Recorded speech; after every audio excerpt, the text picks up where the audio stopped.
ரொம்ப நன்றி சுவாமிஜி. சுந்தரி உங்களுடைய மகளுக்காக நல்ல ஒரு பரிகாரம் சொன்னீங்க. அடுத்ததாக சேலத்திலிருந்து லதா சடையன் எழுதியிருக்காங்க. எனக்கு 2 பிள்ளைகள் உள்ளார்கள். என்னுடைய பிறந்த தேதி 22/5/1961 வியாழன் இரவு 7:15க்கு நான் பிறந்தேன். என்னுடைய ராசி கடகம். என்னுடைய நட்சத்திரம் பூசம். என் மகன் பெயர் முனியப்பன். பிறந்த தேதி 5/4/1986 சனிக்கிழமை இரவு 11:15க்கு பிறந்தான். ராசி கும்பம், லக்னம் தனுசு, நட்சத்திரம் சதயம். என் மகனுக்கு பிறந்ததிலிருந்து லேசாக பார்வை குறைபாடு உள்ளது. அது மட்டும் இல்லாமல் மாலைக்கண் நோயும் உள்ளது. அதனால் அவனுக்கு திருமணம் தள்ளி போகின்றது. நிலையான வேலையும் அவனுக்கு அமையவில்லை. BA படித்து முடித்துள்ளான். ஏதாவது கடை வைத்து சொந்த தொழில் செய்யலாமா? அப்படி வைத்தால் அவன் ராசிக்கு என்ன மாதிரியான தொழில் செய்வது? எப்பொழுது அவனுக்கு திருமணம் நடக்கும்? நிரந்தர வேலை அமையுமா?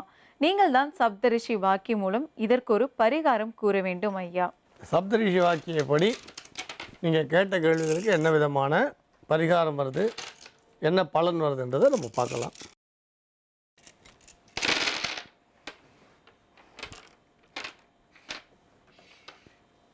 இப்போ முதல்ல உங்கள் மகன் சொந்தமாக தொழில் செய்யலாம்.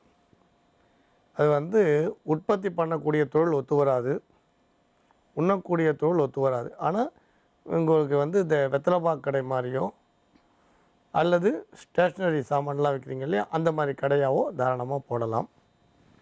இப்போ திருமண வாய்ப்புன்றது இந்த காலகட்டத்தில் அவருக்கு ரொம்ப குறைவாக தான் இருக்குது. இன்னும் 2 வருட காலம் கட்டாயம் தள்ளும். இப்போ இந்த கண் சம்பந்தமான தொல்லைக்கு எளிய பரிகாரம் ஞாயிற்றுக்கிழமை காலத்தால் 6லேருந்து 7 சூரிய ஓரையில் ஆதித்ய இறுதின்னு சொல்லி சூரிய பகவான் படம் வச்சு வழிபாடு பண்ணுங்கள். இப்போ இன்னொரு விஷயம் என்னென்னா, அவரோட எதிர்காலம் நல்லா இருக்கிறதுக்கும் அவரோட திருமண வாழ்க்கை நல்லபடியாக அமையறதுக்கும் நீங்கள் ஏதாவது ஒரு கிராமத்தில் போய் அங்கே இருக்கிற எல்லை தெய்வங்கள் இருக்கக்கூடிய கோயிலில் பனை மரம் வாங்கி நடுங்க. இது ஒரு 6 முறை செய்யுங்க. நடக்கூடிய கிழமை சனிக்கிழமையாக இருக்கணும். வேறு பரிகாரங்கள் வேண்டாம். சூரிய வழிபாடையும் தொடர்ந்து செய்துட்டு வர சொல்லுங்கள். சொந்த தொழிலில் வெற்றி பெறுவார். 2 வருடத்துக்கு அப்புறம் திருமண வாழ்க்கை கைகூடி வரும். நம்புங்கள், நல்லதே நடக்கும். ரொம்ப நன்றி சுவாமிஜி. லதா சடையன் அவங்களுடைய மகனுக்காக நல்ல ஒரு பரிகாரம் நீங்கள் சொன்னீங்க. அது மட்டும் இல்லாமல் பார்த்துட்டு இருக்க நேர்களுக்கும் பயன்படுற மாதிரி நிறைய நல்ல விஷயங்கள் இன்றைக்கி நிகழ்ச்சியில் பகிர்ந்துக்கிட்டீங்க. எல்லாருக்குமே கண்டிப்பாக பயனுள்ளதாக அமைஞ்சிருக்கும். ரொம்ப நன்றி. மங்களானி பவந்து.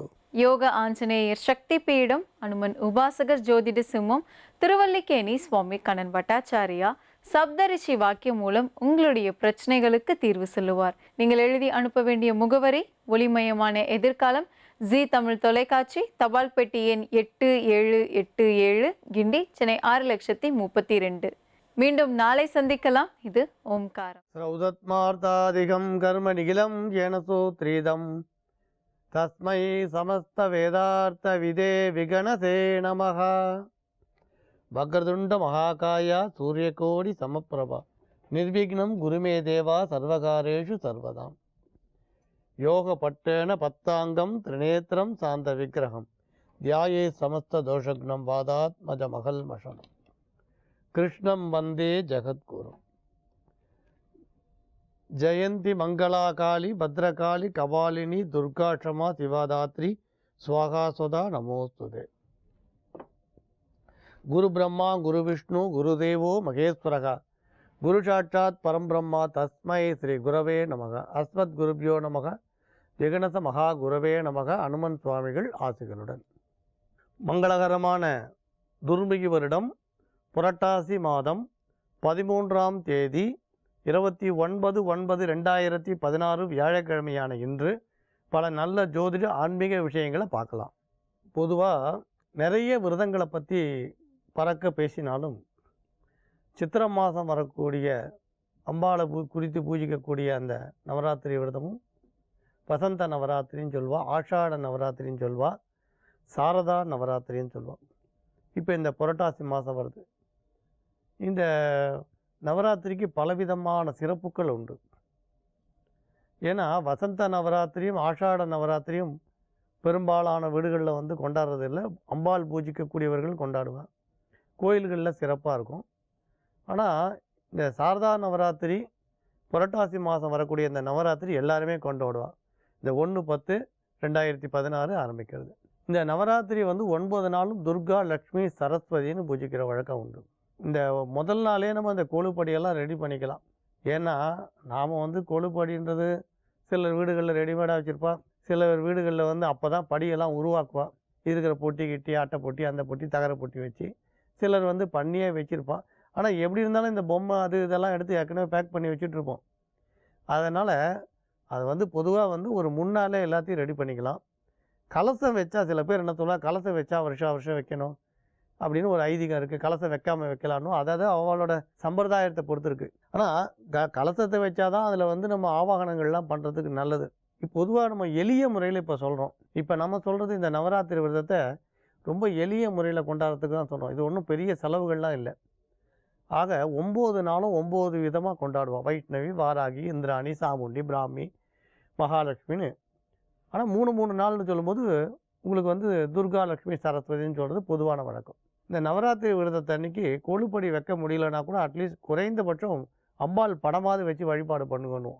எங்களுக்கு பொம்மை வைக்கிற வழக்கம் இல்லை, கொழு வைக்கிற வழக்கம் இல்லைன்னா பரவாயில்ல, அம்பாள் படமாவது வச்சு வழிபாடு பண்ணுறது விசேஷம்னு சொல்லுவோம்.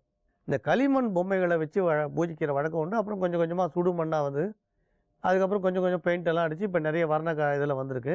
உங்களுக்கு வந்து களிமண்ணால் பிள்ளையாரை வச்சு பூஜிக்கிறது எல்லாருக்கும் தெரியும். இவள் வந்து ஒரு வியாபாரியும் ராஜாவும் எல்லாத்தையும் வாழ்க்கையில் தோத்துட்டோ வனத்தில் போய் அப்புறம் அம்பாளுக்கு வந்து 8 16 கைகளோட களிமண்ணில் பொம்மை பண்ணி அங்கே இருக்கக்கூடிய பூக்களாலையும் சருகுகளாலையும் பூஜித்து மோட்சத்தை அடைஞ்சதாக சொல்லுவாள். தேவி மகாத்மியத்தோட பெருமையை சுருக்கமாக சொல்லலாம். ஆக நாம் வந்து நம்மளால் முடிஞ்சது அந்த வழியில் இப்போ பொம்மை வைக்கிறோம். அதுலேயும் 9 படி 5 படி வைக்கிறா. சில பேர் பார்த்திங்கன்னா 5 படி வைப்பா, சில பேர் 9 படி வைப்பா. நம்ம இடத்த பொறுத்து இருக்குது. முதல்ல வந்து பார்த்திங்கன்னா நீந்துவனை, ஊர்வனை, பரப்பனை, நடப்பனை அப்படின்னு ஓரறிவு ஜீவன்லேருந்து ஆரம்பித்து 6 அறிவு அப்படின்னு சொல்லி தேவர்கள் வரைக்கும் அப்படியே எடுத்துகிட்டு போவாள். இதுதான் முக்கியமான தாத்பரியம். அதுக்கப்புறம் அம்பாளோட பிரதிமை வச்சு பூஜிக்கிறது உண்டு. கலசமாக இருந்தால் அதில் விசேஷமாக சூக்தாதிகள் சொல்லி பூஜிக்கலாம். இல்லை நம்ம அம்பாளை பிரார்த்தனை பண்ணிவிட்டு பூஜிக்கலாம். இந்த மாதிரி பூஜை பண்ணும்பொழுது எல்லாருக்கும் இந்த சுண்டல் பற்றி எல்லாருக்கும் தெரியும். சுண்டல் தான் பண்ணி அம்சப்பட்டால் எல்லாருக்கும் தெரியும். ஆனால் வீட்டில் போன உடனே நவராத்திரி போது பாட்டு பாடுன்னுவான். இந்த பாட்டு பாடுன்னு சொன்னோடனே எல்லாருக்கும் எதுக்கு பாடணும், அது என்னன்னா இதில் சம்மந்தப்பட்டிருக்கு. நவராத்திரி போது ஒரு நாளும் ஒரு ராகம், அதேமாதிரி ஒரு நைவேத்தியம் அப்படின்னு அம்பாளை வந்து பூஜிக்கிறது உண்டு. முதல் நாள் பிரதமை அன்னையும், பொதுவாக பிரதமையும் அஸ்தமும் சேர்ந்து வர்றது ரொம்ப விசேஷமாக சொல்லியிருக்கு. அன்றைக்கி அம்பாளை ஆரம்பித்து பூஜிக்கிறது ரொம்ப சிரேஷ்டமானது. 3 வயசு குழந்தைய வர சொல்லி கிழக்கு பார்த்து உட்கார வச்சு குழந்தைக்கு நலங்கள்லாம் கொடுத்து உங்களுக்கு வந்து புணுகு பொட்டு வச்சு அன்றைக்கி பச்சரிசி மாவில் கோலம் போடுவான். கோலம் போட்டு இந்த கோலத்தில் கூட பார்த்திங்கன்னா இன்னும் நிறைய விதங்கள் இருக்குது. இருந்தாலும் சுருக்கமாக சொல்லணும்.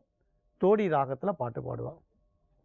தோடி ராகத்தில் பாட்டு பாடி சக்கரை பொங்கல் நைவேத்தியம் பண்ணி அம்பாள் குறித்து என்ன உண்டோ, இப்போ சௌந்தர்யலகரியை கூட ராகமாக பாடுறான். அப்படி இல்லைன்னா கூட குறைந்தபட்சம் நாம் அந்த சிவசக்தி ஆயுக்தோ அதை ஆரம்பித்து எவ்வளோ உங்களுக்கு அந்த ஸ்லோகங்களை சொல்ல முடியுமோ அதை நம்ம சொல்லலாம். ஏன்னு கேட்டிங்கன்னா மொத்தத்தையும் சொல்கிறது 100 பாராயணம் பண்ணுறது கஷ்டமாக இருந்தால் நமக்கு குறைந்தபட்சம் எவ்வளோ முடியுமோ அந்த கால அவகாசத்தில் சொல்லலாம். பாட்டு எனக்கு பாட தெரியாதுன்னா அந்த மாதிரி பாட்டு பாடுற நம்மாத்துக்கு வருவா இல்லையா, அவளை யாரையாவது இந்த ராகத்தில் பாடுன்னு சொல்லி அம்பாள் முன்னால் அப்புறம் மங்களாரத்தி காமிச்சு அந்த நவராத்திரி அந்த பூஜையை வந்து பிரார்த்தனையை அன்றைக்கி பிரார்த்தனையை முடிக்கலாம். ஒரு பொழுது இருக்கிறது விசேஷமாக சொல்வாள். பொதுவாக வந்து இந்த மாதிரி நவராத்திரி காலங்களில் கூடுமான வரை உங்களுக்கு வந்து நம்மளால் எந்த அளவு முடியுமோ அனுஷ்டானங்களை வந்து கடைப்பிடிக்கலாம். கோயிலுக்கு போயிட்டு வரலாம். அது நம்ம வந்து ஆற்றுலேயே அந்த பூஜைகளும் பண்ணலாம்.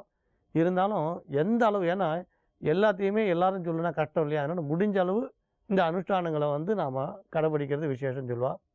இந்த முதல் நாள் சாமுண்டி தேவி வரதா சொல்லுவாள். இந்த சாமுண்டி தேவியை தியானம் பண்ணுறதாலையும் 3 வயசு குழந்தைய பாலையை பூஜிக்கிறதாலையும் வாழை குமரி உன் தாளை பற்றினேன் என் கர்வம் எரித்திடு தாயேன்னு சொல்லுவாள். அதனால் அந்த அம்பாளை வந்து பாலையாக பூஜிக்கிறதால கர்வம் அழியும், ஏழ்மை விலகும், தரித்திரமே இருக்காது, ஏழ்மை விலகும்.